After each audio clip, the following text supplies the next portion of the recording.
Robots in space.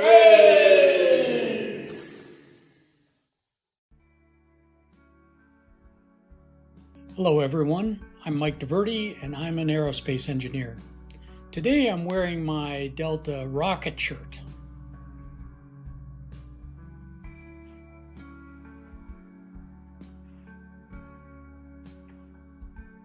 On the left, you see a Delta IV Heavy liftoff, and on the right, the black cone is the type of payload adapter that I designed for 4-meter and 5-meter rockets 30 years ago. The silver cylinder is the mass and stiffness simulator that flew on the very first Delta IV Heavy flight. But hanging off the side of the silver simulator is a very interesting payload. I worked with the Air Force Research Lab to develop, fab, assemble, and fly in 30 days a support for their nanosat launch.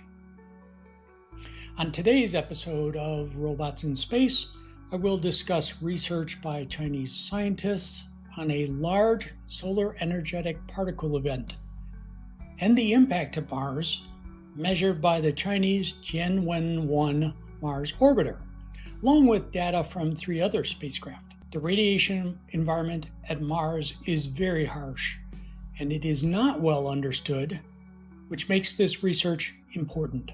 Tianwen-1 was China's first successful Mars mission, launched on July 23, 2020. The mission consisted of an orbiter, lander, and rover named Zhurong, making China the second nation after the United States to successfully land and operate a rover on Mars.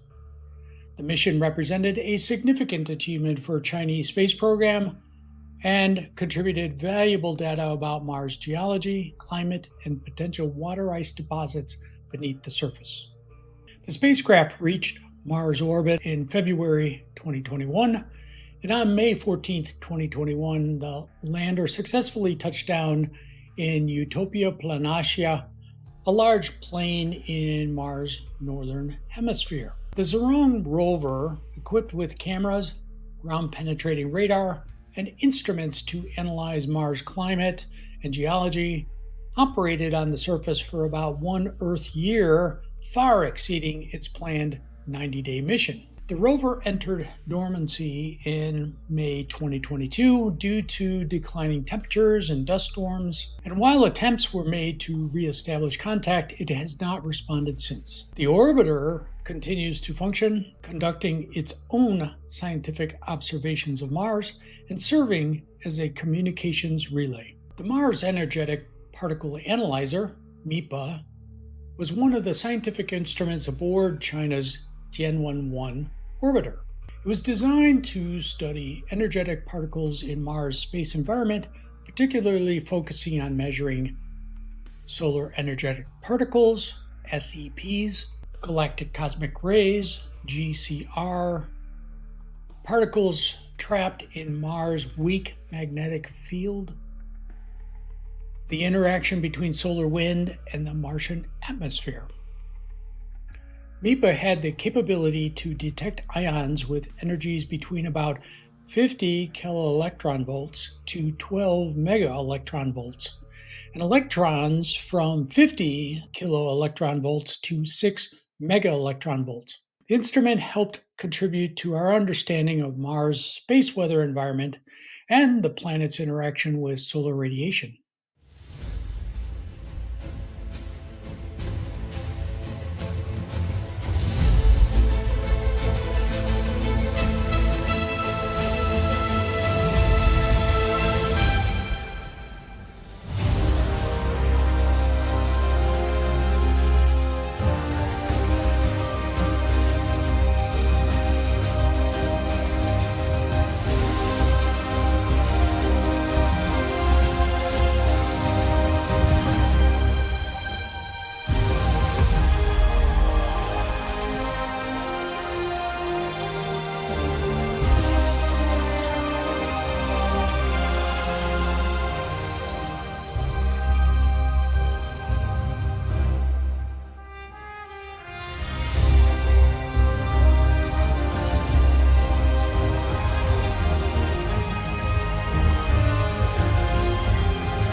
Let me break down the key differences between some of the solar phenomena. Solar energetic particles, SEPs, are much higher energy particles compared to the solar wind. They can be accelerated by both solar flares and coronal mass ejections. Energies range from a few mega electron volts to giga electron volt levels. They can pose significant radiation hazards to spacecraft and astronauts. They occur intermittently, usually associated with solar events. Now, solar flares are sudden, intense bursts of radiation across the electromagnetic spectrum. So not particles, but radiation, photons of different frequencies. They primarily emit X-rays and extreme ultraviolet radiation. They can accelerate particles to create SEPs. They travel at the speed of light and reach Earth in about 8 minutes. They generally last minutes to hours, but they can disrupt radio communications on Earth's day side. Now, the solar wind is a constant stream of low-energy charged particles, mostly protons and electrons, flowing from the sun. Typical speeds range from about 300 to 800 kilometers per second. They're always present, creating this continuous background flow in space. Shapes the heliosphere and interacts with planetary magnetic fields. Now, on the other hand, magnetic storms are large-scale disturbances in Earth's magnetic field. They're usually caused by coronal mass ejections hitting Earth's magnetosphere. They can last for days, and this is where you've seen your aurora. The magnetic storms are what's behind your visible aurora at high latitudes. They can induce currents in power grids and pipelines. They affect satellite operations and navigation systems. They're not a direct solar phenomenon, but rather Earth's magnetic field response to solar activity. A key distinction to remember is that solar wind and magnetic storms are broader environmental phenomena, while solar flares and SEPs are more discrete events. They're all interconnected, though.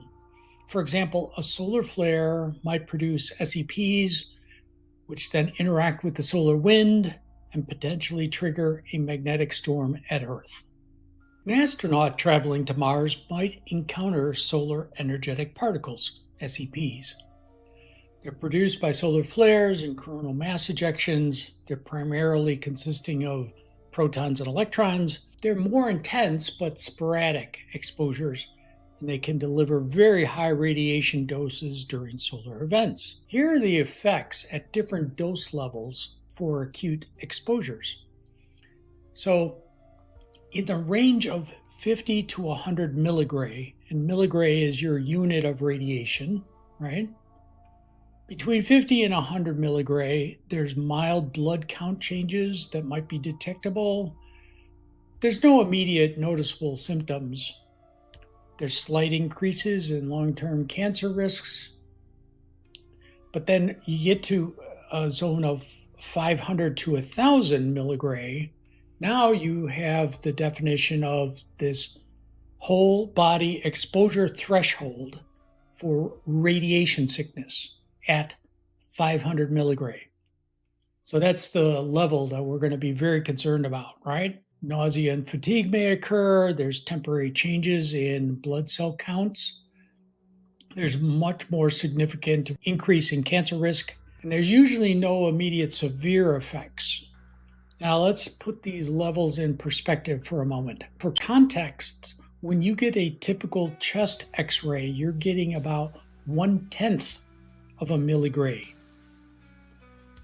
Now, 1 milligray is actually defined by this.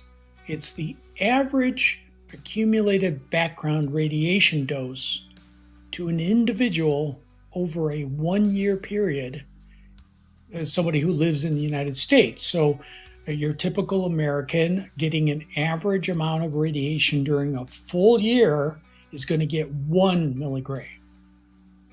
Now, On the other hand, the astronauts on the International Space Station might receive between 50 and 100 milligray per year. So you see that they're getting like 100 times more radiation exposure in space. One thing to keep in mind as we go on to Mars is that even the astronauts on the space station have protection from Earth's magnetosphere, and Mars, they will not.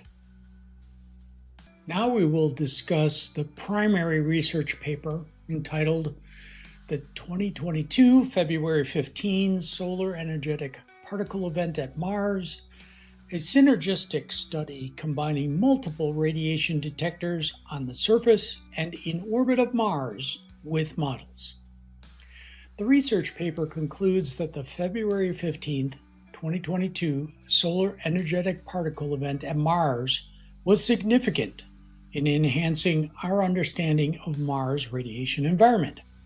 The study combined data from multiple spacecraft to reconstruct the SEP energy spectrum and assess the radiation doses at Mars orbit and surface. They had data from multiple spacecraft, including the Chinese Tianwen 1, which provided high-energy proton flux measurements between 20 and 100 megaelectron-volts, using the Mars Energetic Particle Analyzer, MEPA. The American MAVEN orbiter offered continuous low-energy SEP measurements below about 6 megaelectron-volts. The European ExoMars trace gas orbiter conducted orbital radiation dosimetry measurements using the Leolin MO dosimeter. The American Curiosity rover, one of my favorites, measured surface radiation using the Radiation Assessment Detector RAD. The second type of evidence for their conclusions includes the reconstruction of the SEP energy spectrum. The study reconstructed the SEP energy spectrum from 1 megaelectron-volt to 1 gigaelectron-volt by combining data from MAVEN, Tianwen 1, and Curiosity. The reconstructed spectrum was validated against dosimetry data from Trace Gas Orbiter and Curiosity. The third type of evidence for their conclusions is their radiation dose calculations. The calculated radiation doses at Mars orbit and surface were compared to the recorded doses, showing a discrepancy of less than 25%, which validates the reliability of the reconstructed spectra and measurements.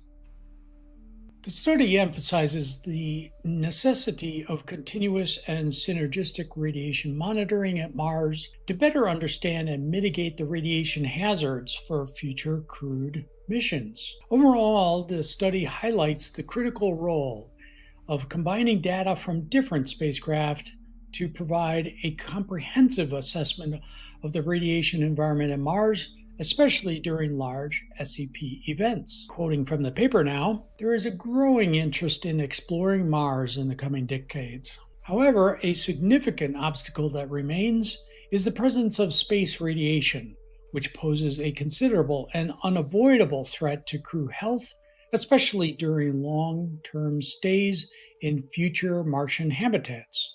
Of particular concern are sporadic energetic particle events caused by strong solar eruptions, which can increase radiation levels in deep space and near Mars to potentially dangerous levels.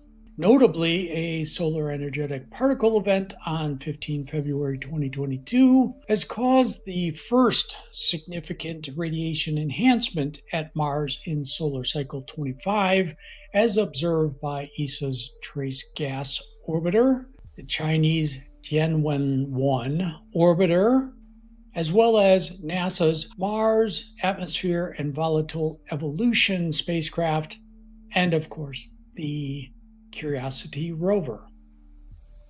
By combining data from measurement and modeling techniques, we reconstruct the energy spectrum of this SEP event to understand the potential radiation hazards at Mars. My summary is that the research paper did a good job in combining data from several spacecraft to assemble an overview of the radiation environment at Mars during one solar energetic particle event. The data highlights the radically different and harsh environment at Mars that humans, livestock, and plants would encounter on Mars compared to the very benign environment that we all enjoy here on Earth. On Earth, we are shielded by a huge and powerful magnetosphere, and we are safe. On Mars, there is no magnetosphere, and it is dangerous. Of note are the gaps in data that the paper points out, even when using what is available from multiple spacecraft. The entire spectrum of radiation is not covered. Some instruments are pointed away from the sun and some towards the sun, and then some will vary in vector direction during the event.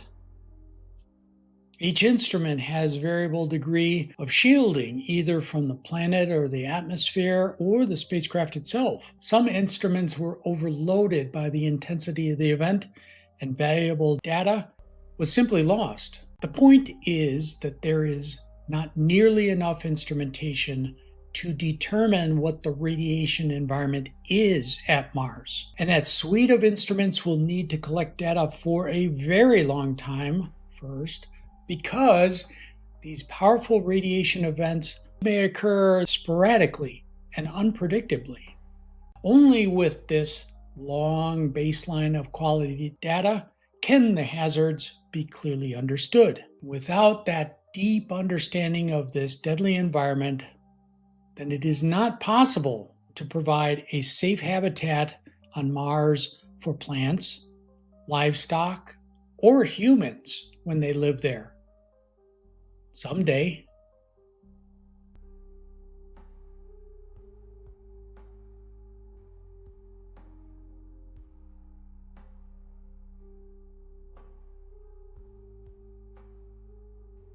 OmniFuturists.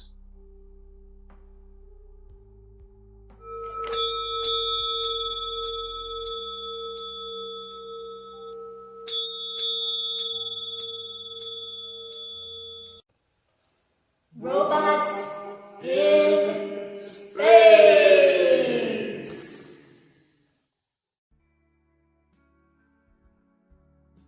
Hello everyone, I'm Mike DiVerde and I'm an aerospace engineer. In today's superluminal episode of Robots in Space, we'll discuss the latest updates from the Perseverance rover on Mars and the latest weather reported by Curiosity at Gale Crater. Perseverance took this image on Sol 1396, which is January 23rd, 2025 for Earthlings. We'll spend a bit of time discussing this feature. The rock formations at the top of Hill 2 seem unusual. Kind of looks like a gigantic monster claw. Again, we look to Steve Alber's excellent map of the local area. The area that we zoomed up on is designated informally by Steve as Hill 2. And again, we look to Steve Alber's excellent panorama of the local area. The area that we zoomed up on is designated informally by Steve as Hill 2. Now we zoom up on Steve Alber's excellent panorama of the local area, and now you can see Hill 2 quite clearly, although it's still in the distance. Now that we've had a zoom out to take a look at the area that we're in, we're going to go back to the recent image from Perseverance of Hill 2 again.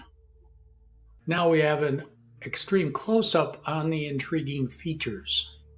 This diagram shows some of the common features of an impact crater.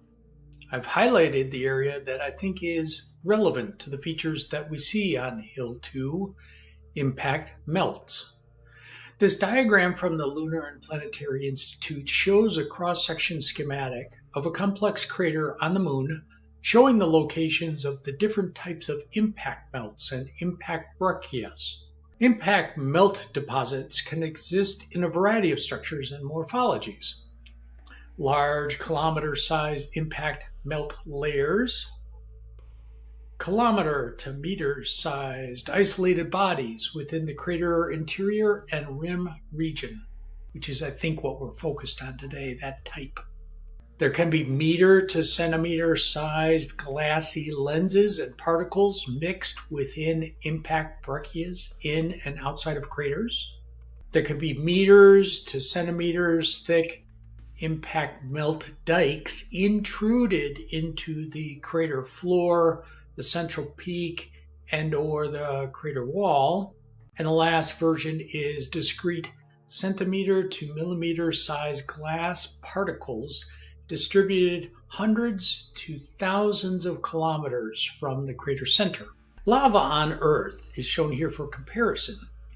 You can see similar structures as the monstrous fingers on Mars.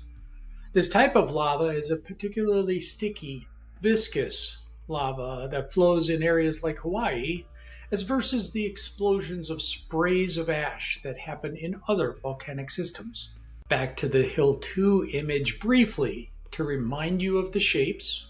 Now I have added the blue curves that you see on the image here. I've added these curves to Hill 2 image to outline the shapes of the fingers. I want to emphasize them briefly for you to help you pick them back out again as we switch back to the original photo. Back to the Hill 2 image so that you have a chance to see the structures as they appear. My suggestion is that Perseverance has taken images of impact melts. I'm sure that there are other explanations for these structures. However, it is clear that it is an interesting specimen. Well, if there are impact melts, then where are the craters? Frankly, the evidence is very weak. I'm showing 2 copies of Steve Alber's excellent map that shows Hill 2. On the left, I'm adding a blue curve of the faint line of a possible crater. On the right, the same map without markings so that you can judge for yourself. Is it there or is it not? So we're on to my favorite section, the weather report from Gale Crater. Curiosity is taking daily weather measurements at Gale Crater in the southern hemisphere of Mars near the equator. At this location, it is currently middle autumn on Sol 4431, which is January 22nd for Earthlings. The high was 7 degrees Fahrenheit and the low was 101 degrees Fahrenheit.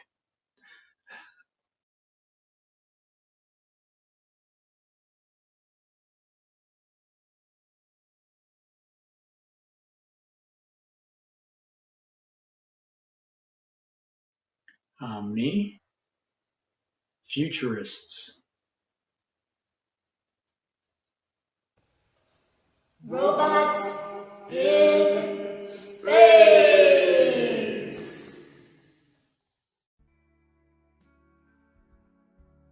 Hello everyone, I'm Mike DiVerde. I'm an aerospace engineer. Today I'm wearing my FA-18EF shirt.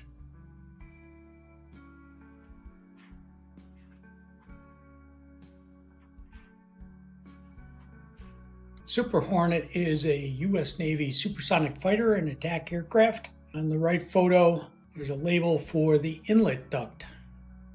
When I was a structural design engineer at Northrop, we designed, built, and flew the very first fiber-placed composite to ever fly. On today's episode of Robots in Space, I will discuss the NASA Messenger spacecraft, which investigated Mercury, and a recent research paper that hypothesizes the existence of a layer on that planet composed of diamond. Messenger stands for Mercury Surface Space Environment, Geochemistry, and Ranging. Messenger is a NASA-sponsored scientific investigation of the planet Mercury and the first space mission designed to orbit the planet closest to the Sun. The Messenger spacecraft launched on August 3rd, 2004, and inserted into orbit about Mercury on March 18th, 2011. 7 years from launch to finally sliding into its orbit. After orbiting the planet for more than 4 years, the Messenger spacecraft impacted Mercury on April 30th, 2015. On the right is a true color image of Mercury, taken by Messenger. Note the quite dark color. This dark color is due to the abundant graphite, which is pure carbon. You know what else is pure carbon? Diamond. Here you see a diagram for the major spacecraft components and another for the scientific instruments. Note the sunshade, which is a ceramic cloth to help deflect the extreme environment near the sun. Earth is 93 million miles from the sun. Mercury is only 29 million miles from the sun at nearest approach. Also notice the X-band phased array antenna, which made its first appearance on a deep space voyage. We will also discuss the Mercury laser altimeter, the gamma ray spectrometer, and the neutron spectrometer next. NASA's Goddard Space Flight Center developed the Mercury laser altimeter, MLA.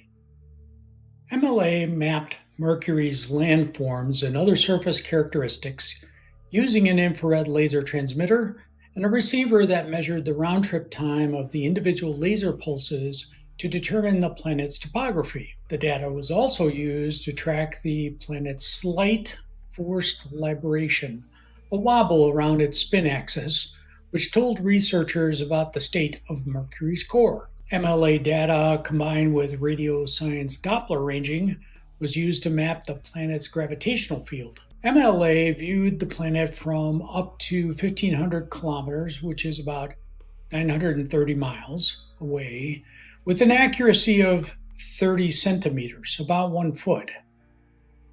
The laser's transmitter, operating at a wavelength of 1,064 nanometers, delivered 8 pulses per second. The receiver consisted of 4 sapphire lenses mounted on beryllium structures, a photon counting detector, a time interval unit, and processing electronics.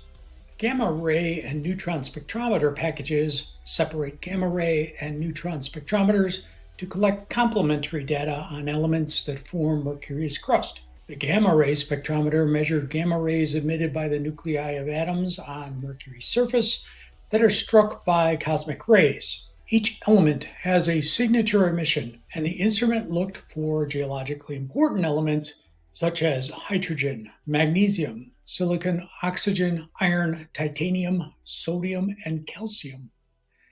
It also detected naturally radioactive elements such as potassium, thorium, and uranium.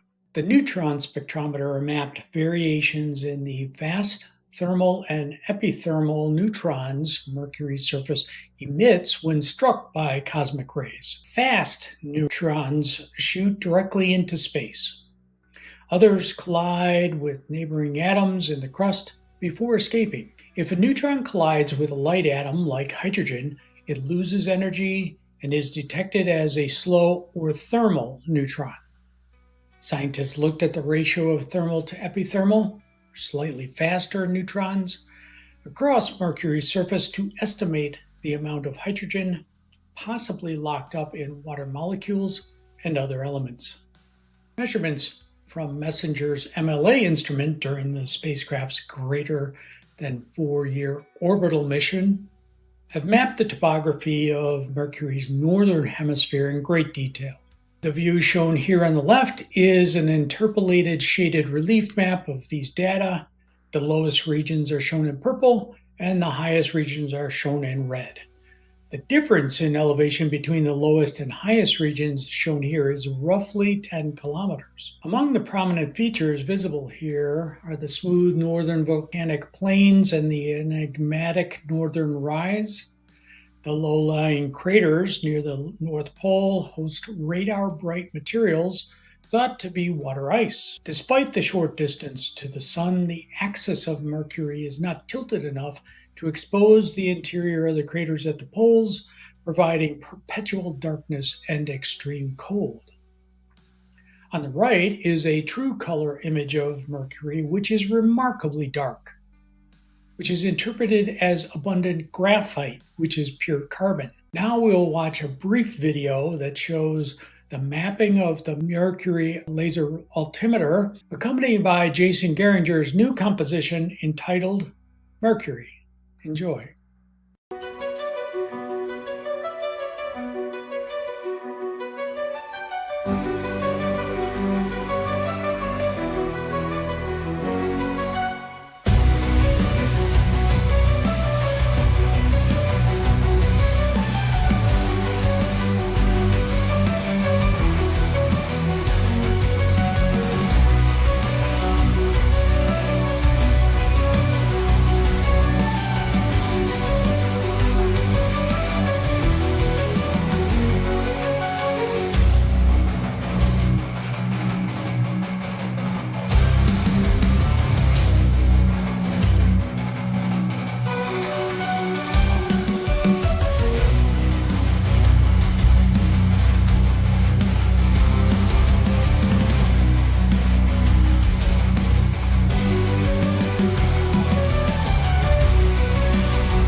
Here we see a false color set of images of Mercury that shows the surface composition. The MASCS instrument was designed to study both the exosphere and the surface of Mercury. To learn more about minerals and surface processes in Mercury, the Visual and Infrared Spectrometer, VIRS, portion of MASCS collected single tracks of spectral surface measurements since MESSENGER entered orbit. The track coverage is extensive enough that the spectral properties of both broad terrains and small distinct features such as pyroclastic vents and fresh craters can be studied. To accentuate the geological context of the spectral measurements, the MACS data have been overlain on the MDIS monochrome mosaic. Here we see the low reflectance material, LRM, ejected from craters. Quoting from the research paper entitled Mercury's Low Reflectance Material, Evidence for Graphite Flotation in a Magma Ocean, targeted low-altitude thermal neutron measurements for 3 LRM-rich regions confirmed an enhancement of 1 to 3 weight percentage carbon over the global abundance, supporting the hypothesis that the darkening agent in LRM is carbon. Though seemingly unlikely on a terrestrial planet's surface, particularly one so close to the Sun, two explanations for carbon on Mercury's surface have been proposed. The first suggests that carbon could be exogenic, delivered gradually by comets over Mercury's history. The second suggests an endogenic origin, that any carbon that did not partition into the core of the planet would crystallize as graphite and would have floated to the surface, creating a primordial graphite flotation crust. Here we see a section through the planet. Quoting from the research paper, it has been suggested that Mercury differentiated through a magma ocean stage in which substantial heat and melting of the planet took place. Van der Kayden and McCubbin showed that the low FeO, iron oxide, content and limited density range of Mercurian melts prohibits nearly all rock-forming minerals from forming a primary flotation crust on Mercury, with the exception of graphite, and here they refer to figure 5. Furthermore, Mercury's shallow mantle results in a limited pressure and temperature profile that does not span into the diamond's stability field. Graphite is therefore the stable phase of elemental carbon throughout the silicate portion of Mercury, which is a primary prerequisite to the existence of a graphite flotation crust. Now we will discuss the primary research paper entitled a diamond-bearing core mantle boundary on Mercury. So the themes of this research paper are: number one, carbon speciation in Mercury's interior. The study reevaluates the forms of carbon present in Mercury's interior, considering high-pressure temperature experiments, thermodynamic models, and recent geophysical models. 2. Magma ocean and core formation. The research investigates the conditions under which Mercury's magma ocean and core formed, focusing on the role of sulfur and carbon. 3. Graphite and diamond stability. The paper explores the stability of graphite and diamond in Mercury's magma ocean and core mantle boundary, CMB. 4. Core crystallization. The study examines the crystallization process of Mercury's core and the potential formation of a diamond layer at the CMB. 5. Geophysical models. The research uses updated geophysical models to reassess the pressure and temperature conditions at Mercury's CMB. So the conclusion that was made by the authors goes like this. The authors conclude that while it is statistically unlikely for diamond to have been stable in Mercury's magma ocean, the formation of a solid inner core could have led to the crystallization of diamond from the cooling molten core. This process may have resulted in the formation of a diamond layer at the core mantle boundary, which has likely grown thicker over time. The study suggests that Mercury's unique reduced conditions and carbon saturation in different reservoirs have contributed to this potential diamond layer. Quoting from the paper, abundant carbon was identified on Mercury by MESSENGER, which is interpreted as the remnant of a primordial graphite flotation crust, suggesting that the magma ocean and core were saturated in carbon. We reevaluate carbon speciation in Mercury's interior in light of the high-pressure temperature experiments, thermodynamic models, and the most recent geophysical models of the internal structure of the planet. The formation of a solid inner core caused diamond to crystallize from the cooling molten core and formation of a diamond layer, becoming thicker with time. So an obvious question is, how deep would you need to dig on Mercury to hit this diamond layer? For that answer, we will now discuss another research paper entitled Gravity Evidence for a Heterogeneous Crust of Mercury. The study of the internal structure of Mercury is fundamental for understanding the formation and evolution of the planet and of the entire solar system.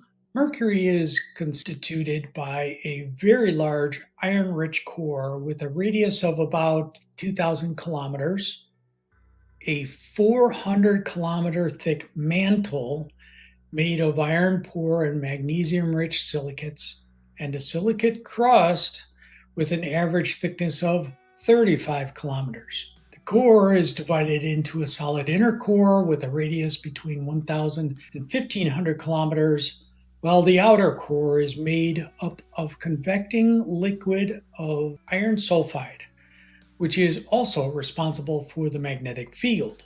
Therefore, the answer appears that one would need to dig through about 435 kilometers of rock just to get to the diamonds.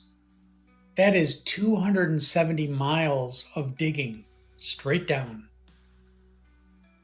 And that's to get to a material that can be made here on Earth in a factory. So here's my summary. The researchers did an excellent job of taking the data from the MESSENGER spacecraft as it orbited Mercury, determined what the elements were that were on the surface, found an overabundance of graphite, and evaluated how that graphite could have come to be on the surface of Mercury. One of their conclusions was that the entire planet of Mercury had very high levels of carbon throughout, and under the certain pressure and temperature environment that is occurring in the core as the planet began to cool, some of that may have formed a diamond. Those diamonds may have floated upwards. Once they got to the solidifying mantle section, created a diamond layer several kilometers thick.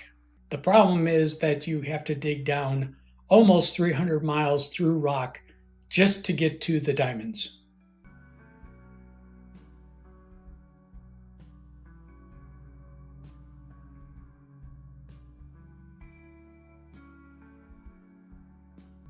OmniFuturists.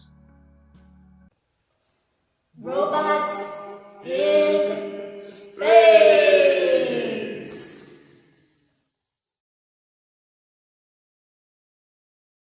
Hello, Ben. Thank you for giving us some of your time to talk about your chapter in the book. Ben, you're part of the OmniFuturists, and you've written a chapter for our book, Future Visions. I think that we should definitely start with you telling us all a little bit about yourself, please.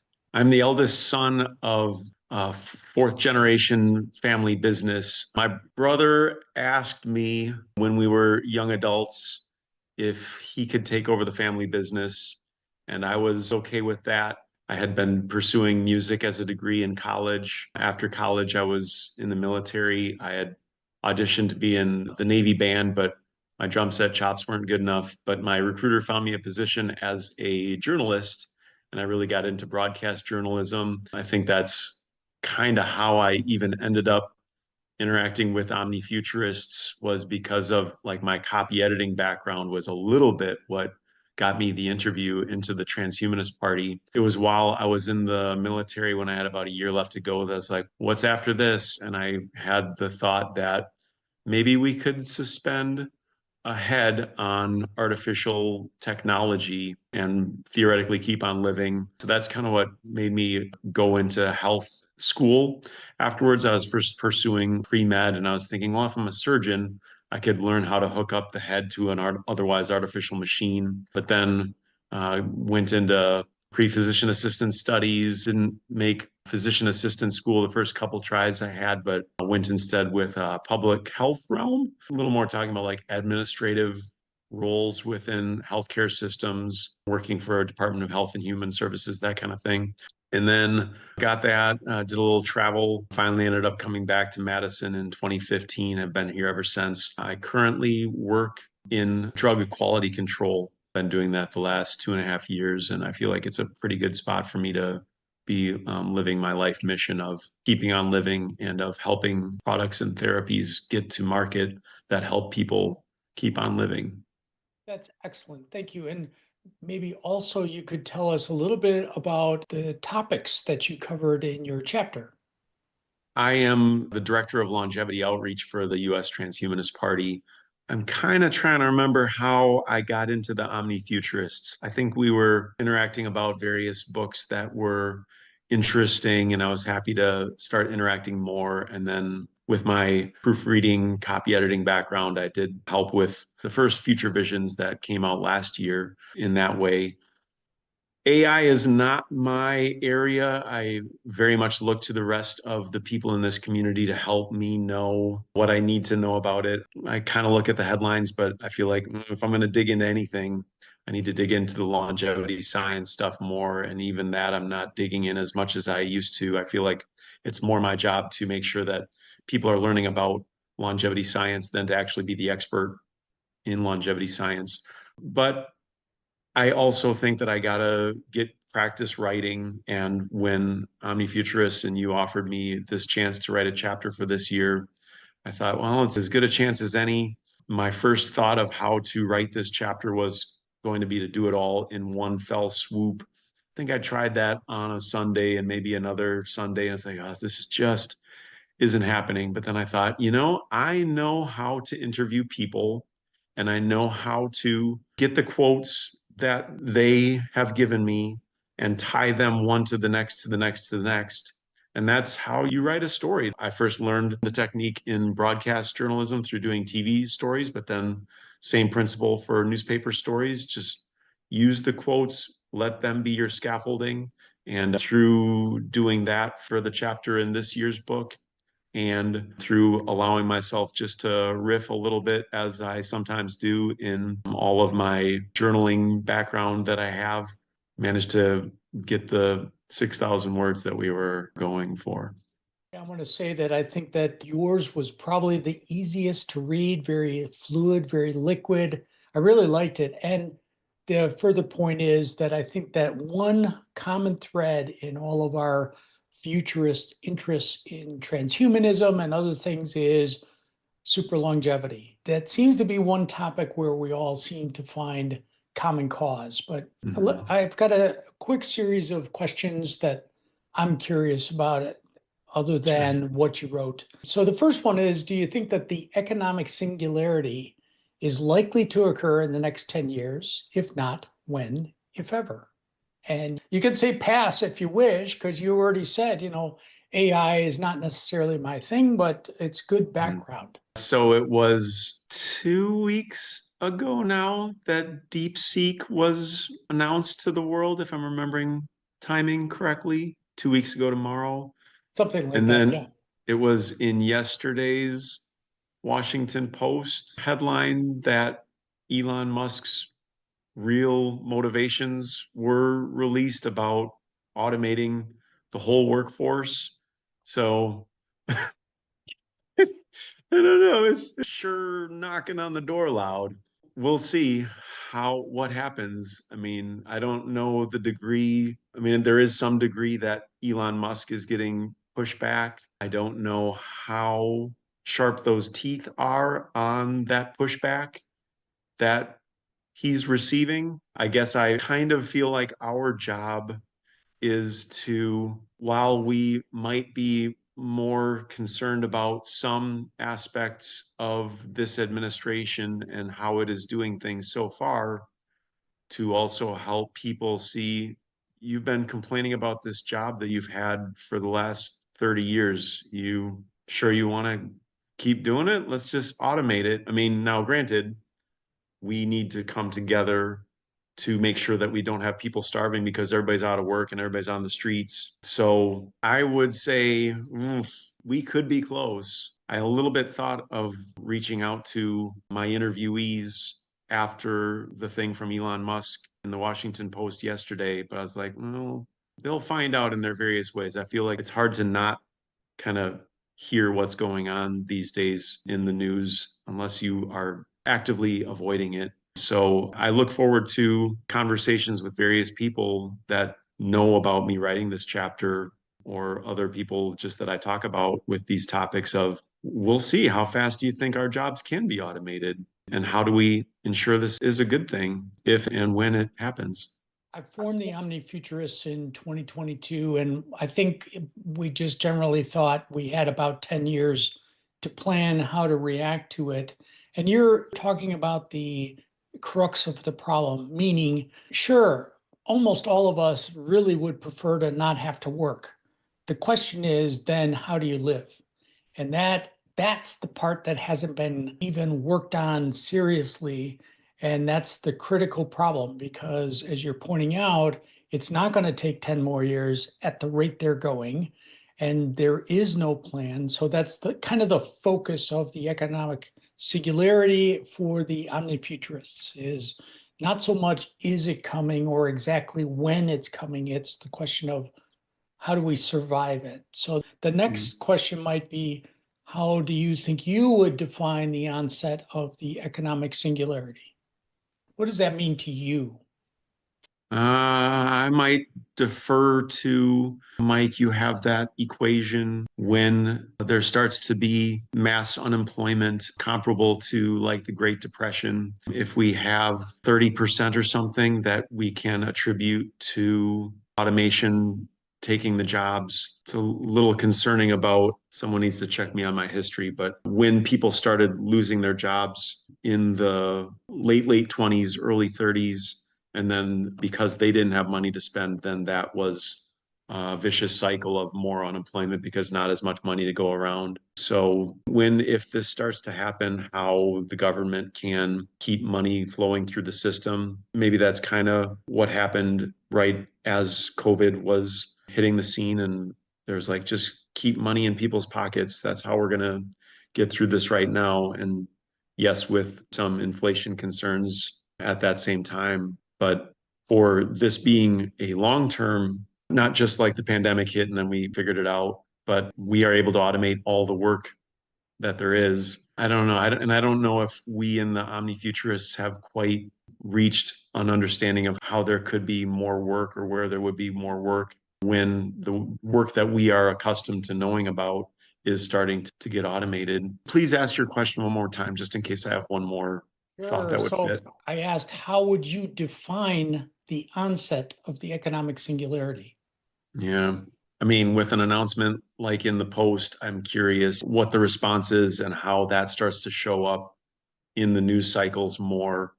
And I think as people start to recognize its imminence, that itself is, if that's what people are thinking is coming, that's kind of onset in its own way.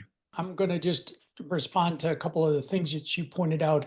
In the Great Please. Depression, unemployment reached about 25%. And so I've been using that as kind of like an example to people of, for about 10 years, the Great Depression dragged on, and that was very high levels of unemployment. And I don't want to react every time it goes from an unemployment of 4% to 5%. So what I selected as relatively arbitrary, but quite unusual levels was unemployment rate of 10%, and also look at the labor participation rate. Among Right. men, it's about 68%. It's declined about 18% over the last 70 years. So very slowly. If it were to decline another 18% from 68 down to 50, so only half of the men of working age, let's say 25 to 55, if only half of them still had a job, that would be catastrophic.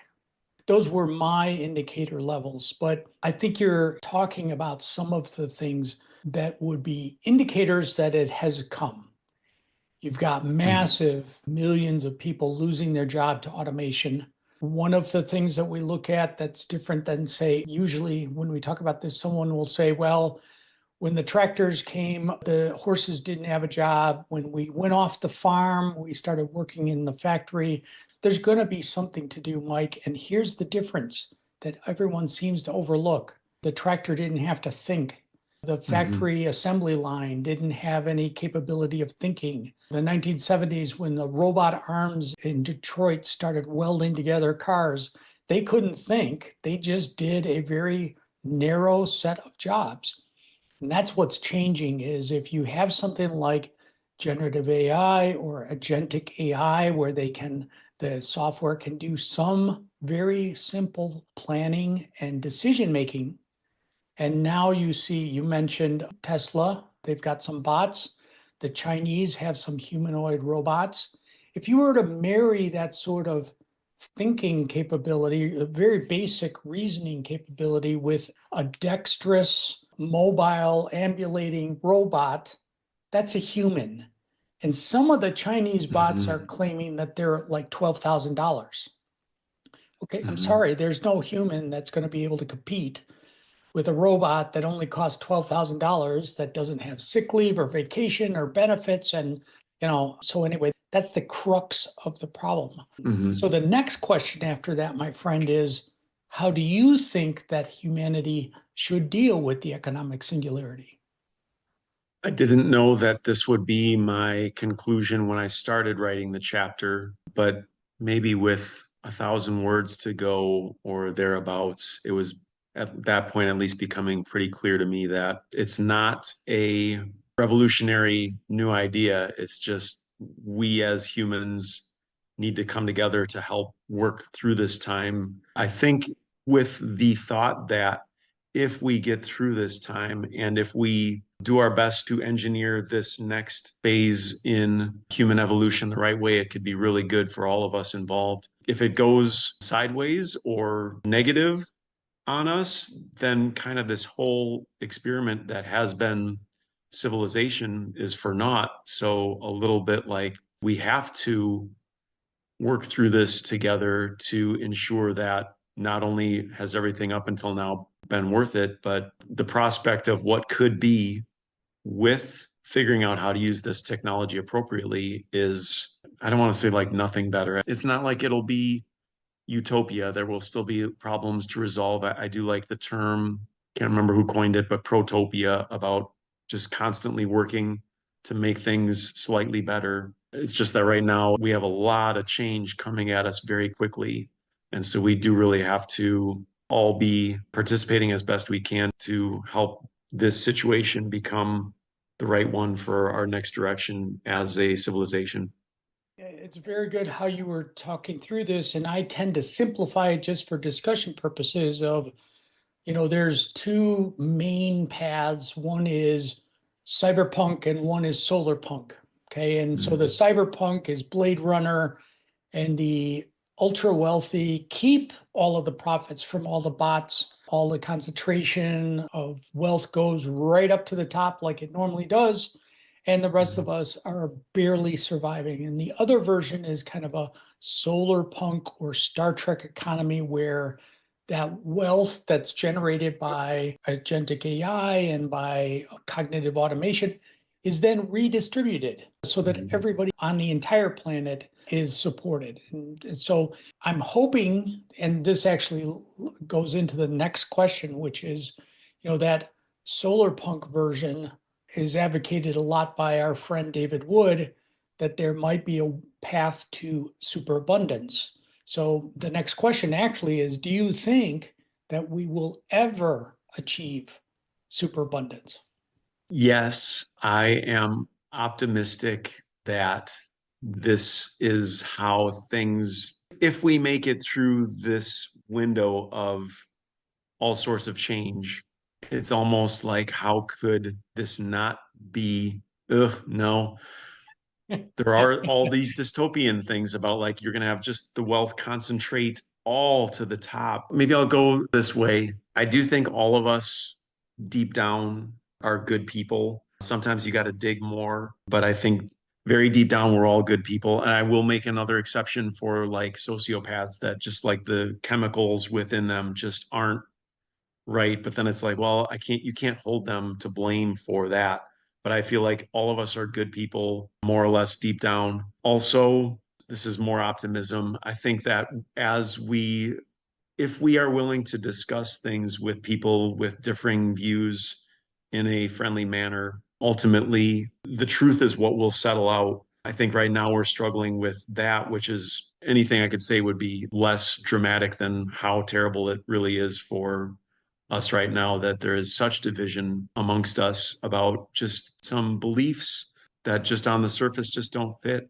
I was thinking about this a couple days ago with a friend of mine, that he and we are deep down, I know that we believe very, very, very similar things, but like being around him can be challenging sometimes, but it's just like because of how we manifest a similar belief structure, but on the surface. And I think that kind of goes for behaviors as well as for if you ultimately decide one thing versus another on an issue. It's sad that there are wedge issues out there, and that it kind of makes it that I don't like that we have to decide either or sometimes. I know there's like this whole, like you're at a negotiation table and you start really strong in your belief, and then the other party's going to counter, and you eventually come to something you can agree upon. It a little bit reminds me of that with our certain positions on issues, that if we could kind of compromise on both sides, we could find a path that's like, well, that side's not going to be, no one's going to be, I can't say no one's going to be 100% happy. The people on both sides are going to be unhappy about it, but in the middle, it's like, well, this is the best we could do about it. So I do maintain an optimism that if we can start working together and discussing through our issues, if we all can recognize each other as people with good intentions deep down, I feel like superabundance is the what makes sense, as what would be the result of us all working together to make it to this next stage of our civilization. Yeah, I'm going to agree with you that it is certainly possible that we get to superabundance. I think my concern is, as you watch the chaos in Washington, D.C., There might be a neo-reactionary thread to this that, as you go to more like illiberal democracies, you don't always get a very fair economic situation for everyone in the population. You and I are in America, and so we're tending to focus on how might America deal with this. I have hope that other countries around the world might have a stronger social safety net and a more redistributive outlook, and not allow a couple guys to have trillions of dollars and hundreds of millions starve to death. Right. I'm not so certain America is going to be able to do that until disaster has already wrought its disaster, the deaths and destruction. So, it's that's why I tend to focus on the idea that the economic singularity might be a transition period, a very, very painful transition period, until through that pain we learn we actually do have to share. I mean, something we're taught in kindergarten is lost when you start working for a lot of people. But the next question, my friend, is, are you concerned at all about the arrival of artificial superintelligence? Not just the kind you and I are talking about now, that somebody who can stack boxes at a warehouse, for example. We're talking about superintelligence being far smarter than all human intelligence combined. Does that concern Yeah. you? I hope that we can be looked at by something, we as humanity can be looked at by something that is artificial superintelligence, and it see that we are good to keep existing, that we would be good for sharing with other planets. I think I've kind of had this thought about like if there are ETs out there, and if they're looking at our planet and they're like, these guys are terrible, we're not going to let them into our universal community just yet. If that's the case, maybe they're like, well, they're not hurting anything yet, so we can let them keep existing. They're not a virus that should just be stomped out right now. Um, um, isn't it from Star Trek that they also say, like, once they've learned light speed or something, then that's when they're taken into the universal community. I forget how they had this figured. Anyway, so um, I hope that we as humanity can start proving ourselves to um, ourselves enough, and then to anything else that might come along, that yes, we are worthy for this universe, and we are worthy for existence. I think that a um, a sufficiently sensitive artificial superintelligence would recognize the beauty that is within us. I just kind of got to hope that we have programmed these precursors to that artificial superintelligence in a way that it can recognize the good in us and help us to be better to each other and for the universe as a whole. I love that perspective. Thank you. The final question for you, my friend, is, and I think I know the answer from other things you've discussed, what other topic is first and foremost on your mind? For example, space travel and colonization, or super longevity, perhaps, or crypto, or geopolitics, or quantum mechanics and quantum computers, et cetera. I mean, is there, besides, the economic singularity and that kind of like how do we survive type of thing, is there something else that's first and foremost in your interest levels? I think like the clearly the super longevity piece. I did join the Transhumanist Party without thinking that I ever needed to leave planet Earth. We do have the whole, well, if there's an asteroid coming our way, it'd be good to have a backup plan or something. But I do not feel like there's any point to a universe in which everything that is conscious and sentient dies eventually. Like there is no carried forward memory of anything. It's like in the movie The Hangover, like they had a crazy night, but they were on roofies, so they don't remember any of what they did. So any of those experiences were just kind of wasted. I feel like it's the same thing in a universe where where everything dies, and on our planet now, where everything does indeed die, unless you want to say like um, bacteria that replicate and split, and then that any of them that are here now are from the original and are inherently the original bacteria. But I feel like us keeping on living is what can give life meaning. If I could keep living this very life that I am right now and just keep living it, nothing got any more modern, I guess theoretically I'd be okay with that. I'd want to keep experiencing more of the world. But to me, that the possibility of keeping on living gives my existence meaning, and I would think everybody's existence meaning. Um, there is this thought of like the terror management theory, that the fact that we all die is what makes humans do all that they do, because they have this lingering thought in their head that at some point this is all gone. So I'm curious how humans will evolve, and once, fingers crossed, once we have this curing aging thing figured out, I'm optimistic for our future.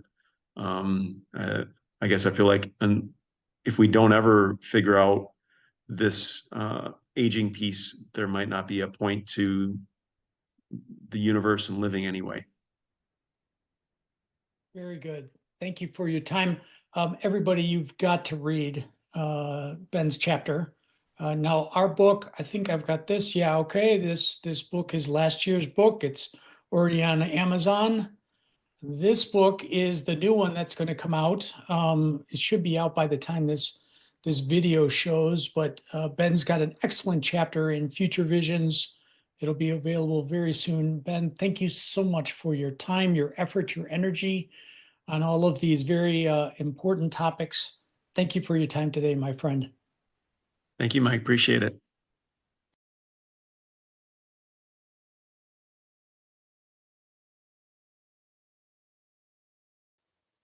OmniFuturists.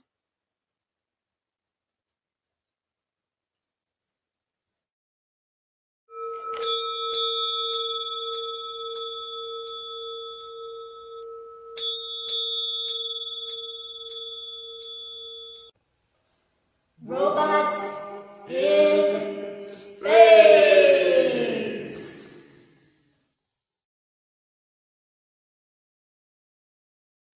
Jacob, welcome here. You're a great member of the OmniFuturists. You've written a chapter for our next book. Let's see if I can get the right one. Yeah, okay. This is this year's book, Future Visions. This one is last year's book. Let's start by having you talk a little bit about yourself. Tell everybody who's listening about Jacob for a little while, okay? Well, I live in rural Kansas, and my interests include gardening and geology. I'm very interested in how we manage our resources to make civilization function and grow. Very early, I enjoyed entering essay contests when I was in high school, writing about things like water conservation and soil, due to my exposure to agriculture and realizing these things were the foundation of civilization early on. And that's part of why I wrote my chapter about the prospective technologies that could allow us to manage an energy addition for the economic singularity, because consuming more energy is a compounded endeavor, and we need sources of energy that work on new physical properties, in this case, the nuclear force, to supply the amount of energy that this is going to take. And the two main ways of getting that energy that I cover are small modular nuclear reactors of the next generation and deep geothermal power, which harnesses the decaying isotopes inside the Earth. That's fascinating. Go back for a minute. I happen to know that you grow a bit of your own crops. Why don't you tell people about what you actually grow yourself? Well, I live on my great-grandfather's old homestead that he came out here a long time ago. In fact, farming is one of the reasons why he wasn't allowed to march off to the Second World War, for food production. And I grow, I really like to grow squash, summer squash in particular. Asparagus patch. There's an orchard around here. Sweet corn's always good. I've got plenty of space. Potatoes are a reliable staple. I grow lots of those and store them so that I have enough to eat throughout the year. Um, but yeah, I like to grow and experiment with just about everything. Excellent hands-on experience. You're not just talking about theoretics. You do quite a bit of this. I've even lightly experimented with plant breeding. Fantastic. Very good. Well, thanks for that beautiful introduction. And somehow I've lost visual on my questions. So hold on a second. Okay. So the first question, of course, is do you think that the economic singularity is likely to occur in the next 10 years? If not, when, if ever? I believe we have achieved critical mass of tools, building better tools and harnessing energy more effectively. And I think is what bears that out now is you're seeing more and more of these corporate statements of how they're radically downsizing. You think about a big publicly traded oil company like Chevron today announced they're cutting 20% of the workforce. Gone. And that all comes down to these companies have access to technology that's better, faster, cheaper. And it exists. It's just a matter of rolling it out. And I think during the rollout, your people who have like lots of skills and seniority within these organizations will stay on for the rollout. But your people who are maybe just starting a career are going to have problems. Oh, I would agree. And I'm going to add on a little bit that I think will lead you on to some of your favorite topics. One of the other indicators that you're getting close to the economic singularity. When I was a kid, we had 3 Mile Island, and interest in nuclear died for decades. I mean, when Mhm. was that? Late 70s, early 80s when 3 Mile Island hit? Early 70s, I Early believe. 70s. Okay. It's so far back I have trouble remembering. But here's the point: is there was a pun intended, a nuclear winter in nuclear power, and you Mhm. look now at folks kind of openly talking about instituting one of your topics there, the modular nuclear reactors to power artificial Mhm. intelligence. Mhm. Data centers. That's not a minor consideration, considering how abhorrent many people thought nuclear power was for a long time. Well, I thought we were going in a good direction when I first heard that the site that 3 Mile Island happened on is being recommissioned.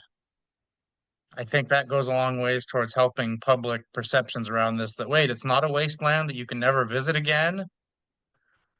You can actually like operate it again.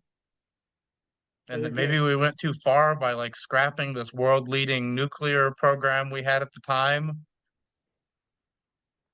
which Okay. the reason So let's go on to the next question is, how would you define the onset of the economic singularity? I would define that as the point at which our ability to produce the things useful for civilization and transmute energy into the things useful for civilization, labor is no longer a limitation on the rate at which you can do that. That's an interesting point on that. Yeah, I'm gonna have to think a little bit about that. That's a good insight. How do you think that humanity should deal with the economic singularity? Well, it's the age-old problem of learning to share resources. Because at present, there's a lot of natural capital that our system just allows people to collect rents on. And I believe to have a fair society, you have to invest everybody in that natural capital. And a small version of this that's already happened is like the Alaska Permanent Fund, where it's their oil being extracted, and every citizen in that state receives a piece in exchange for that extraction. And industry's happy because they make value-added products and they make money. And citizens are happy because their resource wealth is being shared with them. Very good. The next one is, do you think that we'll ever achieve superabundance? I believe we will because the mathematical constraint on how big an economy can get is how much energy is available to it. And between the geological and cosmic forces available to us, co and just the multiple paths, superabundance is more than possible. I'm going to I say that think it'll, your selection of nuclear energy as something you want to focus on is absolutely key, because we all know that if you were to stay with, say, coal or oil or natural gas, uh, and you do that exponential curve upwards in energy use that you'll might drink the occur. entire milkshake. You'll just drink it all and not have it. That reminds me of a quite a scene in one of the movies. Let's see, was it Getty? Anyway, he was talking about Oh, how there will be blood. Yes, there Daniel will be Day-Lewis is blood. He's got great the in that. long straw into That's your my favorite movie, in the bowling alley. as yeah. As soon as you said milkshake, that's what I thought of right away. Okay, um, Yeah, and this goes back to something we've been dealing with for a long time. That in 1956, Marion King Hubbard, one of the early founders of Technocracy Inc., wrote a paper about his Hubbard peak theory and how he was modeling the supply of hydrocarbon fuel in the world and how you would gradually produce more and more and more and you'd peak. And he did similar peaks for high grade, low sulfur coal and such. And his basic fact was he figured conventional reserves in the United States would top out in about late 60s, early 70s, and about 1970, that peak hit and production declined because conventional was topped out. The shale revolution has given us a reprieve, and recovery factors in shale are pretty low, so that buys us a lot of time to figure something out. no, that makes sense. As long as we're talking about fission, how do you feel about the future of fusion?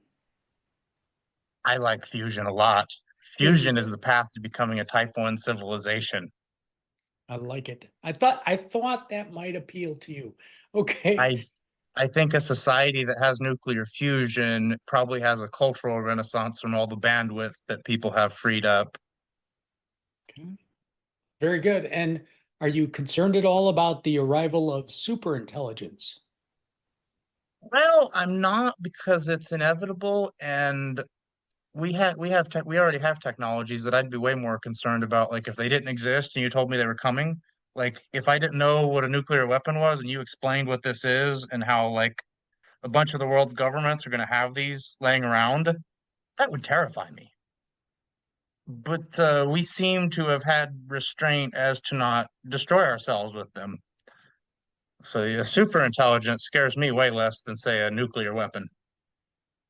I think that superintelligence might be a key towards superabundance, is that they this higher intelligence may be able to reason out a plan to control this cognitive automation, all the bots and AI, to orchestrate Well, and factory developments and production to the point at which we achieve there's superabundance. also types of scientific research I flat think you need some kind of a synthetic mind to do because human scientists, we have all kinds of models and things that we interpret the world through, but there's some things that an artificial intelligence would be better at understanding just from being able to grasp and integrate a large number of facts. I agree. I think you and I might think that the same sort of thing might happen with, let's say, plant breeding is one aspect, but genetic modification to, really, yeah, I know a lot of folks have a bad reaction to that term, but, to get really beneficial crops that grow in maybe parched areas, for example, Mm-hmm. or salty areas, for example, Yep, there's there's some salt benefits. tolerant rice. See, there's, and I think some of the GMO development of, as you point out, rice that has a bit more protein in it. More Um, vitamin A. see, there's aspects that we're already seeing some use of machine intelligence to develop medications, but there's all kinds of other combinatorial solutions that you're pointing out your human brain is going to be limited on. Good points. Yeah, plant breeding has a lot of positive possibilities in itself as far Yes. as nature hasn't made any organism specifically for, say, producing biofuel with, but that's something we might do. I recall some investigations into algae, I believe, for types of Algae. biofuel. Yeah. So out of all of that, then, what other topic is first and foremost in your mind? For example, space travel and colonization, or super longevity, or crypto, or geopolitics, or quantum mechanics and quantum computers. Do you have an esoteric topic that you just love? Well, the cultural consequences of super longevity and super abundance, I think, are going to be profound. And I think I think life takes on a more of a significance when this fragility of this short, limited human life has been transcended and a person isn't putting the majority of their bandwidth into making a living. I think it'll be interesting to watch how we branch out the things we value, the activities we enjoy, because that's the thing is a lot of people never like really pick up hobbies because they're so busy just running and trying to catch a breath. And also, I think we'll be more responsible stewards of resources once we have longer time horizons. I like And these this is perspectives. Very good. and this ties back into the world of energy in the sense that when you get into things like nuclear power, that has a long time horizon and it takes a long time to amortize. And that's a lot of why nuclear power is not more common, is because capital is optimizing for shorter time frames. And there's other ways to get your money back sooner than building a nuclear power plant. You know, on that particular topic real quick, is there a reason why you like the modular and smaller nuclear power as versus what I'm used to, which is the colossal 20-year development of a multi-billion-dollar plant? Well, if our institutions were in shape for it, I would not be at all opposed to an American equivalent of like the Mesmer plan, where they figure out a reactor design that works and just copy them everywhere.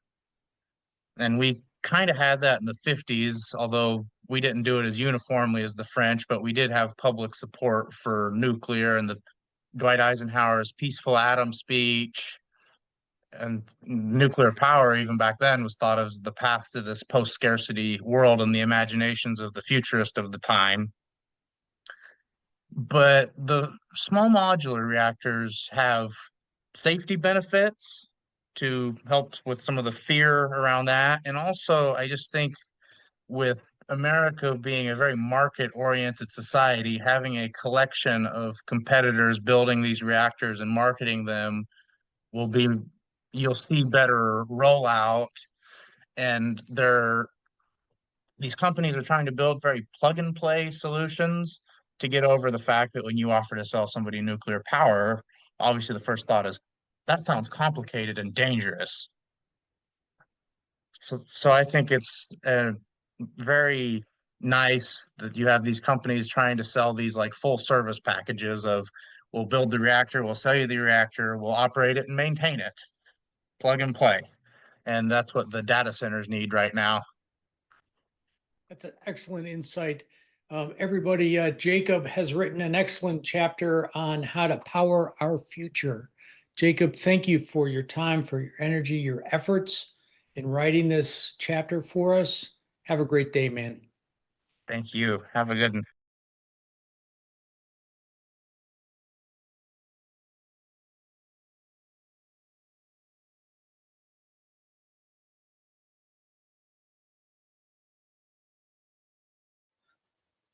OmniFuturists.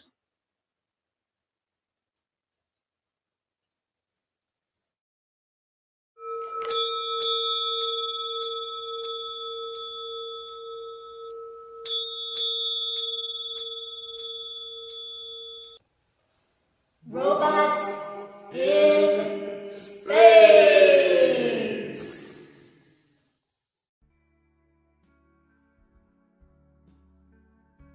Happy Pi Day, everyone. I'm Mike DiVerde, and I'm an aerospace engineer. Today, I'm wearing my Fighting Illini shirt and sipping my coffee from my Fighting Illini cup. Behind me, you see my beautiful wife and I on campus last year on our way to observe the total eclipse. Today's episode of Robots in Space, we will discuss the Illinois mission by the University of Illinois to develop techniques of fabricating and assembling composite structures in space by robots for the DARPA NOMAD program. Their experiment will fly up to the International Space Station on the Antares rocket and Cygnus robot spacecraft to demonstrate the viability of their technique. Cygnus is an expendable American robot cargo spacecraft designed for International Space Station resupply missions. It was initially developed by Orbital Sciences Corporation with financial support from NASA under the Commercial Orbital Transportation Services program. To create Cygnus, Orbital paired a pressurized cargo module, largely based on the multi-purpose logistics module, built by Thales Alenia Space and previously used by the Space Shuttle for ISS resupply. And then they combined that with a service module based on Orbital's Geostar, a satellite bus. Cygnus is typically launched using its parent company's Antares rocket from the Wallops flight facility in Virginia. However, it is able to fly on other launch vehicles. After the failure of an Antares rocket destroyed Cygnus CRS Flight 3 and damaged the Wallops facility, 2 Cygnus missions were launched with United Launch Alliance Atlas V rockets in 2015 and 2016.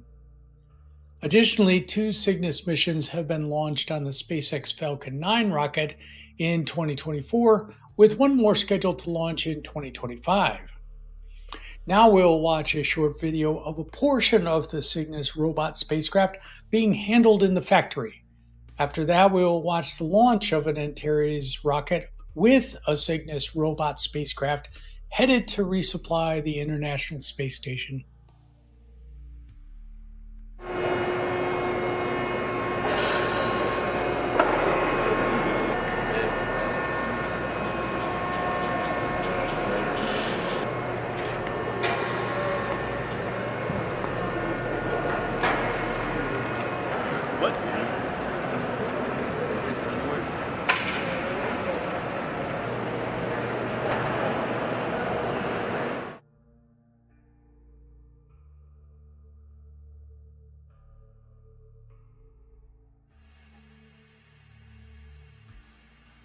T-minus 10,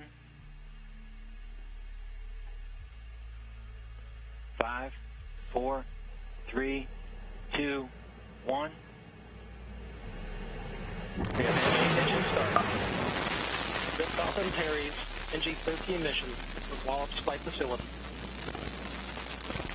Engines at 100%. Attitude nominal. TVC's nominal. Core pressures are nominal. Engine chamber pressures are nominal.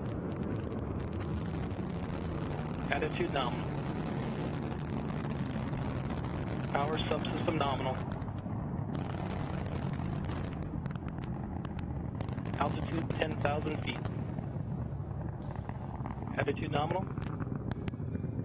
Core system performance nominal.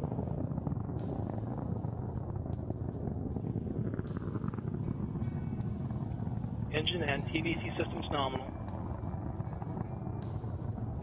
Velocity 1,100 feet per second. Attitude continues nominal.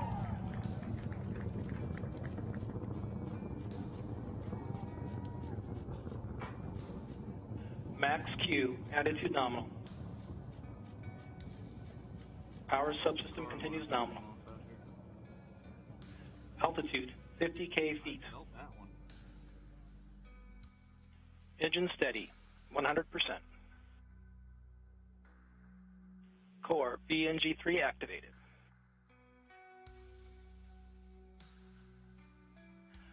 MECO slew maneuver initiated. Attitude nominal. Engines at 55% and nominal.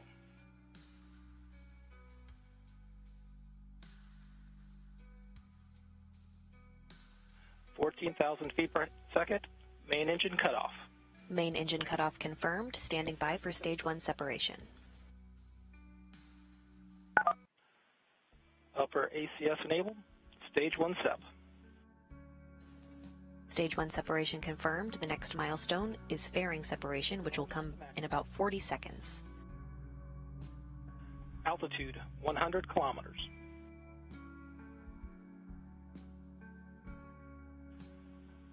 Roughly 15 seconds to Stage 2 ignition. Fairing separation confirmed. Fairing separation. 4 minutes into flight. Interstage separation. Interstage separation confirmed. Attitude nominal. Stage 2 ignition. And Stage 2 ignition is confirmed. Stage 2 is that solid rocket fuel that will burn for about 3 minutes and 43 seconds. Burnout will come about 7 minutes and 9 seconds into flight. Stage 2 will burn for roughly 2 more minutes. Power subsystem nominal. Stage 2 attitude nominal.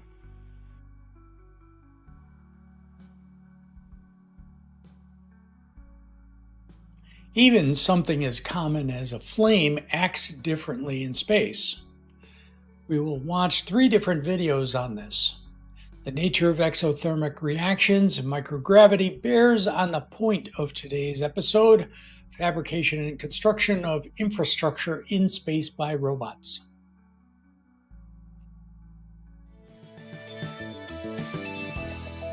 Strange Flames on the International Space Station. Presented by Science at NASA. Fire, it is often said, is mankind's oldest chemistry experiment. For thousands of years, people have been mixing the oxygen-rich air of Earth with an almost endless variety of fuels to produce hot, luminous flame. There's an arc of learning about combustion that stretches from the earliest campfires of primitive humans to the most advanced automobiles racing down the superhighways of the 21st century. Engineers study burning to produce better internal combustion engines. Chemists peer into flames looking for exotic reactions.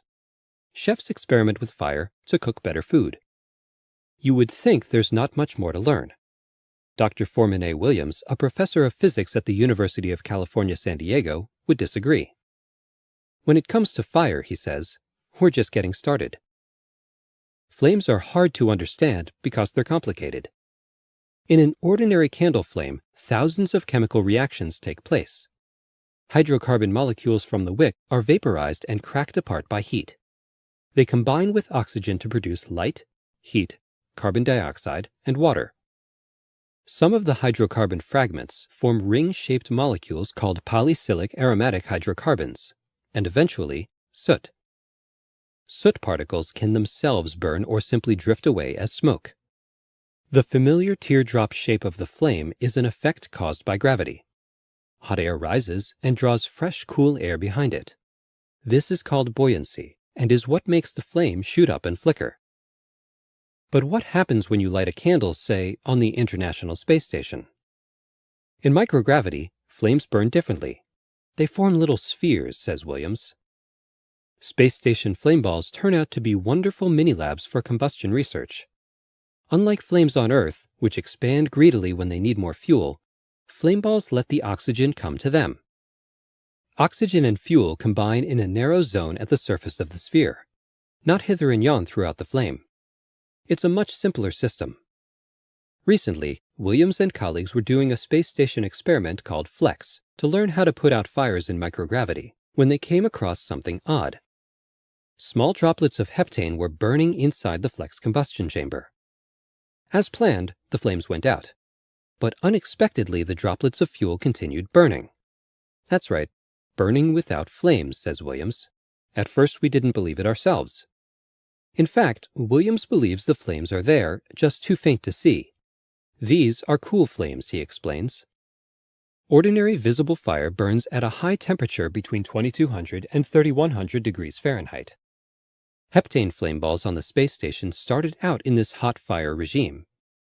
But as the flame balls cooled and began to go out, a different kind of burning took over. Cool flames burn at the relatively low temperature of 400 to 1000 degrees Fahrenheit, says Williams. And their chemistry is completely different. Normal flames produce soot, carbon dioxide, and water. Cool flames produce carbon monoxide and formaldehyde. Similar cool flames have been produced on Earth, but they flicker out almost immediately. On the space station, however, cool flames can burn for nearly a minute. There are practical implications of these results, notes Williams. For instance, they could lead to cleaner auto ignitions. One of the ideas that auto companies have worked on for years is HCCI, short for homogeneous charge compression ignition. In the automobile cylinder, instead of a spark, there would be a gentler, less polluting combustion process throughout the chamber. The chemistry of HCCI involves cool flame chemistry, says Williams. The extra control we get from steady-state burning on the space station will give us more accurate chemistry values for this type of research. Just getting started, indeed. For more information about strange flames and other mysteries in Earth orbit, stay tuned to science.nasa.gov.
Quoting from the research paper entitled Robotic Assembly of Truss Structures for Space Systems and Future Research Plans.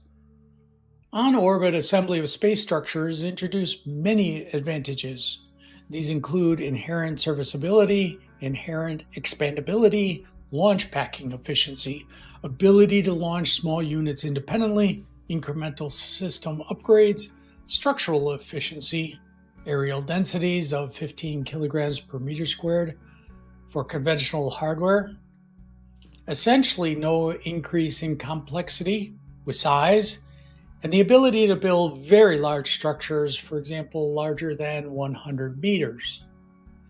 The disadvantage of on-orbit assembly lies in the support system required to perform the assembly. However, the system is inherently reusable. That is, it can be applied to the construction of several components and does not increase in complexity with increasing structural size. In addition, the support system directly supports operational maintenance and repair. Once a structural concept has been defined, the actual assembly is a well-defined repetitive operation ideally suited to robotic techniques. Think of this high-tech tinker toy as a giant recycling effort, literally. Engineers at NASA's Langley Research Center recently dug the pieces out of 6 crates that were in storage. The struts and nodes were from a research project done back in the early 90s. You want to put it in like this? The 315 struts and 84 nodes are part of a space structure concept for a large orbiting telescope, almost 46 feet in diameter. The idea was to design a lightweight and compactly stored configuration that astronauts could easily put together during a spacewalk. The structure we have behind me was called the Precision Segmented Reflector. It's a 14-meter diameter. It's the primary support truss for the mirrors, for the primary mirror of a telescope. What was once a project for humans will now become an experiment for robots. Langley Human Robotics Systems researchers are working with the Goddard Space Flight Center and a university to see if machines can build the truss system. West Virginia University and Goddard are starting to do research in robotic assembly and robotic operations in space. They have a huge facility. It's beautiful, it's new. They've got a big flat floor with a shuttle arm. They've got 3 or 4 other robots. So we decided it would be very nice to ship them this hardware. But first, the humans used Langley's airplane hangar, the only place with enough empty available space indoors, to assemble the massive structure. That way they could ensure their robot colleagues a state away would have all the pieces they need to try to put the puzzle together.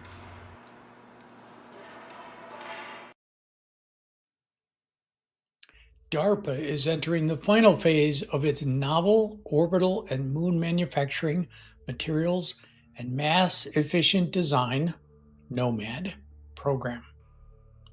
After checking the feasibility of proposals in laboratory experiments, it is now authorizing small-scale orbital demonstrations. The NOMAD program was established in 2022 to focus on expedient completion of space infrastructure. To do this, the DARPA team behind the program championed the delivery of lightweight raw materials to space where they could be robotically fabbed and assembled in orbit. Illinois researchers are about to start a new phase of Mission Illinois, a study that will send a composite tube manufacturing machine to the International Space Station to produce new materials for space construction.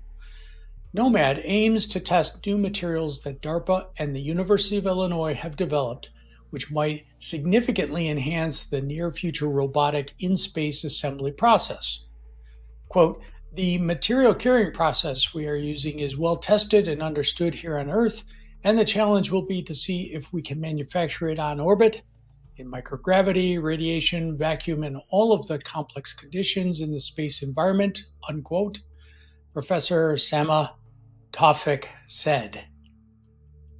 The team has 18 months to complete this mission, with the last 6 months being dedicated to sending the apparatus into space, connecting it to a small module outside of the International Space Station, and then having astronauts perform the experiments. Quote, "This will be the first demonstration of manufacturing in space," end quote, Tawfik said.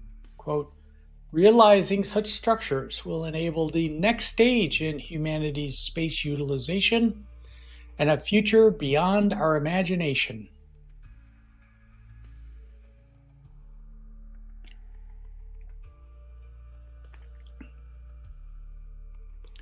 Reactive extrusion, when applied to carbon fiber reinforced plastic, refers to a manufacturing process where the polymer resin used to bind the carbon fibers undergoes a chemical reaction during the extrusion process, essentially curing the composite in situ well, it is being shaped, allowing for faster production and potentially improved mechanical properties compared to traditional curing methods. This is often achieved by utilizing a reactive resin system that polymerizes rapidly upon mixing with a catalyst or initiator within the extruder. Quoting from the research paper entitled Reactive Extrusion of Frontally Polymerizing Continuous Carbon Fiber Reinforced Polymer Composites. The manufacturing of carbon fiber reinforced polymer composites demands rapid and energy efficient strategies. Frontal polymerization enables the manufacturing of carbon fiber reinforced polymer using dicyclopentadiene thermoset polymer, which meets these requirements. In this work, we introduce reactive extrusion of carbon fiber reinforced polymer, where two rollers provide localized heat and pressure to sustain the curing reaction and the consolidation of a continuous carbon fiber tow pre-impregnated with dicyclopentadiene. We studied the effect of the extrusion speed, temperature, and compaction force on the properties of the produced carbon fiber reinforced polymer. Mechanical testing confirms that the resulting fiber volume fraction and the elastic modulus are similar to bulk cured tows. A homogenized thermochemical model is developed to study the effects of the process parameters on the polymerization reaction. The process produces hollow woven composite tubes directly via extrusion and in situ curing. Overall, this process offers advantages in curing, tooling, speed, and energy.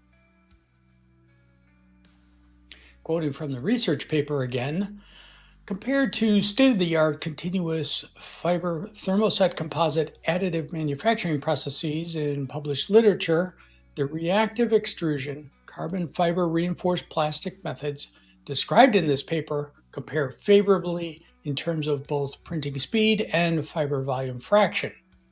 The tow-based process maintains a printing speed that exceeds that of fiber placement-based direct ink writing of composite tows. Additionally, this process attains printing speeds and fiber volume fractions comparable to those of existing additive manufacturing processes of epoxy-based systems, but without the need for a post-cure in an oven.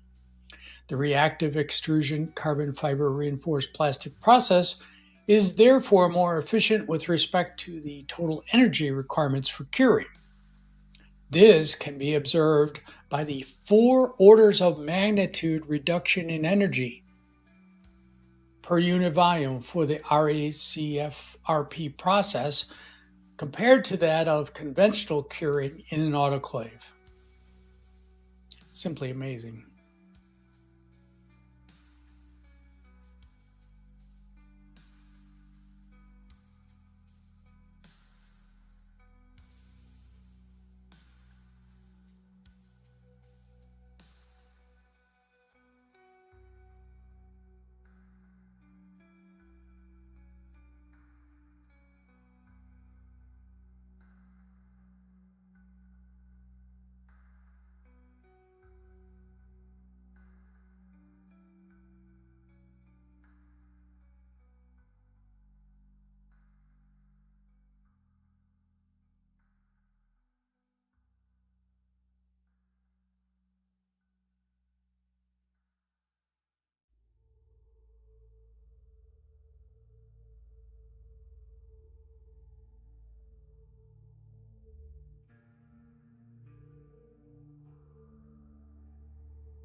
So here is my summary.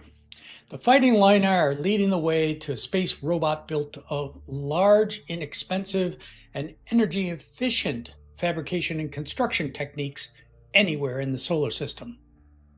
They've already shown how to do it in the lab. Now they will soar on the Northrop Grumman Antares rocket and Cygnus robot spacecraft up to the International Space Station to see whether the reactive extrusion process works reliably in vacuum and microgravity.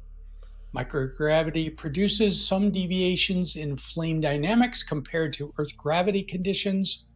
We wait expectantly for their flight next year.